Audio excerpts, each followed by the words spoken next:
You're right guys, it's CapgunTom back for another episode of Making a Million, and it's the one you've been waiting for. I'm going to explain how I get my informed players for such a small amount of coins so that I can sell them on later for a big profit.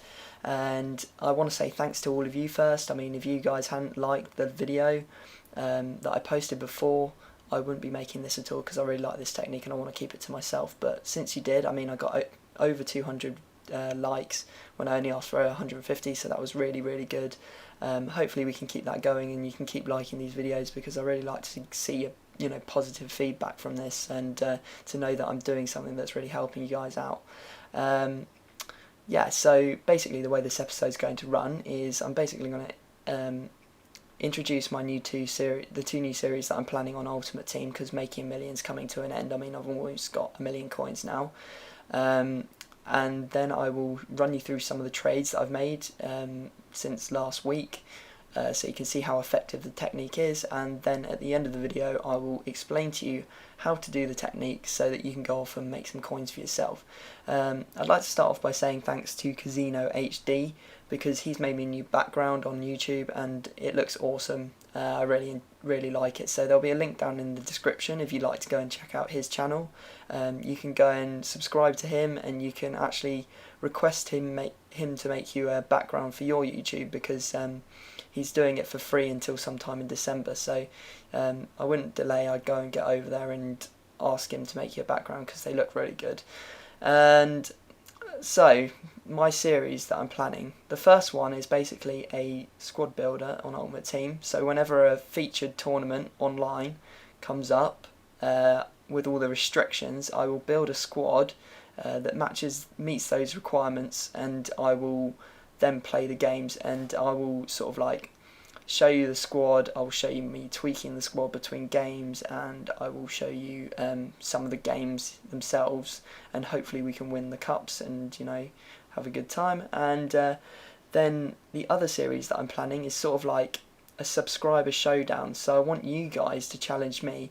I'll be using my Ultimate Team and you can bring any Ultimate Team you want. I'm not going to put any restrictions on it at all. I'm going to say that you send me a YouTube message or a Xbox Live message. My Xbox Live is CapgunTom, and basically the way it will work is I will put up 10,000 coins and you'll put up 5,000 coins. If you win, you get the 10,000 coins and you get to keep your 5,000 coins. But if I win, I get to keep my 10,000 and you got to give me 5,000.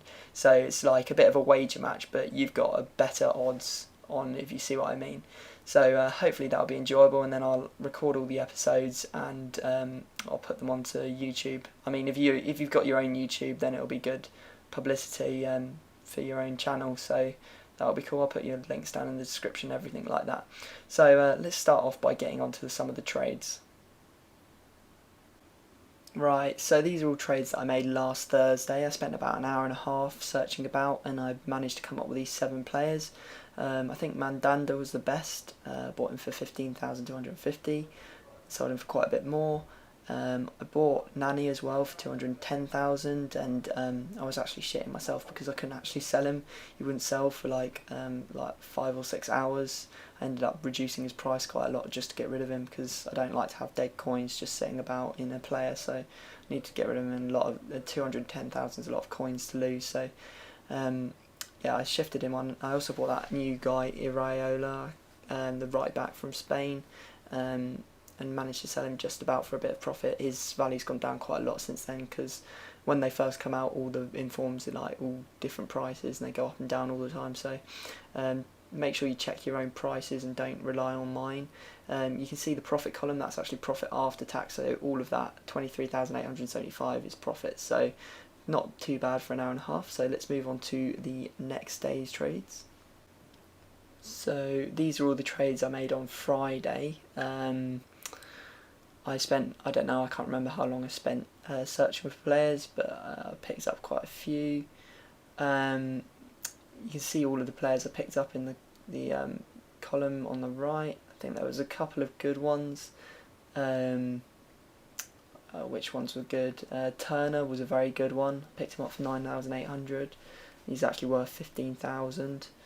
Reme was pretty good. I think I sold him for like 27,000 when I bought him for 20,000. Nene, I know, sold for about 56,000, so that was pretty good. I had him twice. And who else was there? Caballé, I sold him for about 19,000, I think. And just to annoy you all again, I actually managed to pick up another inform for a lot less than the discard value. I picked up that really bad Bosnian guy. I can't remember what his name is, Salih Hamzic or something like that. You can see here that I bought him for 1,800, and instead of listing him, I just discarded him because 9,600 without having to set him up for a trade is good, and he doesn't sell all that much anyway. So here you can see all the profit. You can see I made 5,000 profit on Turner, 5,000 on Reme, the 5,000 on Caballé, and also made like 7,000 on Nene, and obviously the 7,000 on Salihamidzic as well, which was blooming good. It wasn't a bad trading, especially since I made like 47,000 in total. So yeah, I'll quickly show you through the next day's trades as well.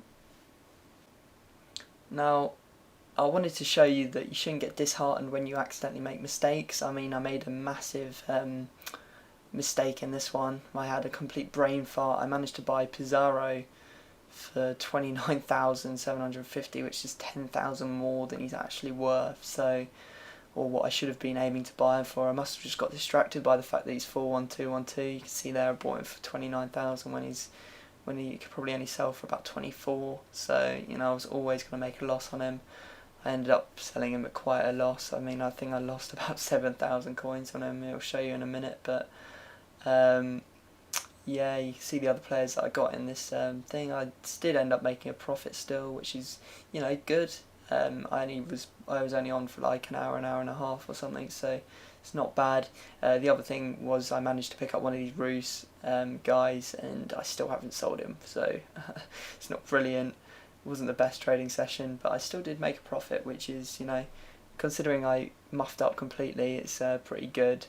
I'll come up with all the prices in a second. I mean, I think I made like 3,000 on Gamero. I made 5,000 on Friedel. No, I made 6,000 on Friedel, 3,000 on Pizarro, and 3,000 on Rami. But you can see that on the other Pizarro I actually lost 8,000, but still turned 17,000 profit. So it's not a terrible loss. And I wanted to show you all the trades I did today, because I had a mammoth session. I played for like 8 hours or something, and I picked up fucking loads of cards. So I wanted to show you, but I'm running out of time, so I'm going to quickly show you just the best ones. I mean, I picked up Given here, 22,000. He's already sold. I only put him up about 20 minutes ago. He sold for 38,000, so that's quick 16,000 profit. I also bought this goalkeeper for less than his discard value. I bought him for 8,000, and I checked on the database and he's worth 14, so that's more profit there. Also picked up Danny in 41212 for 50,000. He's actually worth 67,000, so that's awesome. And after this is finished, I'm going to show you how I got all these players. It's the bit you've really been waiting for. Sorry it's taken so long, but I just wanted to stretch out this episode a bit.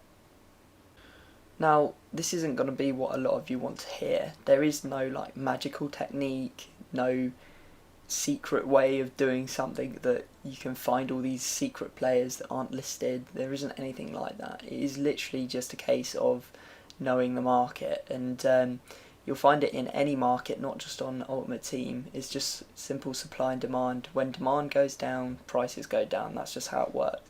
So when there's less people on, prices will go down. So for British time, this is what I'm going to base it on, because obviously I'm from England, the hours of between midnight and 10 AM, I'm going to say, are golden. All of the players are going for a lot cheaper than they would be. There's less people on to compete for the players, and there's probably not enough people to actually buy every player on the market. So you can pick up a lot of bargains, and then all you have to do is list them later on during the day, put them up for like 12 hours or something for the regular price, and that's all you have to do. So I'll tell you what I do to find these players. All I do, go to auction search, go to put gold players on, and that's it. Just search, and then you just have to go through, check all of the prices of the players against the Ultimate database, which I will put a link into the description again for you if you didn't know where it is, even though I've been banging on about it for like 10 episodes now. That's all you have to do. Just go and search through, get up. What I've been doing is getting up at like 7 a.m. and then just playing for like an hour, and then that's all you really have to do. You know, play for an hour during these off-peak times when there's no one online. You can pick up all the bargains and the cheap players. Don't expect to be finding like Misimovic for 750 coins. That was a rare freak, and I don't think that will ever happen again. You'll be lucky if you find any cards for under their discard value, just because people buy them to discard them, because it's free coins, isn't it? So it's not like it's easy, and it's not gonna they're not just all just waiting for you to buy, but you will generally find that a lot of players will go for a lot cheaper. So I'm sorry if it's not what you wanted to hear. I'm sorry if you were expecting something a bit more exciting, like some magical technique, but it really isn't the case. It's just a case of being online when all the cards are going for cheap, and then just sticking them up and selling them for the regular price. That's all you have to do. So I hope you found this one useful, guys. Don't think that it's just players that you can do this with. It's actually any card. I imagine that formation cards will do the same, and so will like fitness cards, anything, basically anything. Everything will go down in price overnight and then go back up. And if you're on the other side of the globe, you're lucky, because you don't actually have to stay up until a ridiculous time to get these cheap bargains. You just have to list your players up overnight for regular prices, and you'll be fine. So I hope you found this one useful, guys. As I said, leave a like and a comment. That'd be really great. I mean, I like getting feedback from all of you. Remember that my new series is starting soon, so feel free to send me a challenge, and we'll get some games going on and stuff like that, and it'll be cool.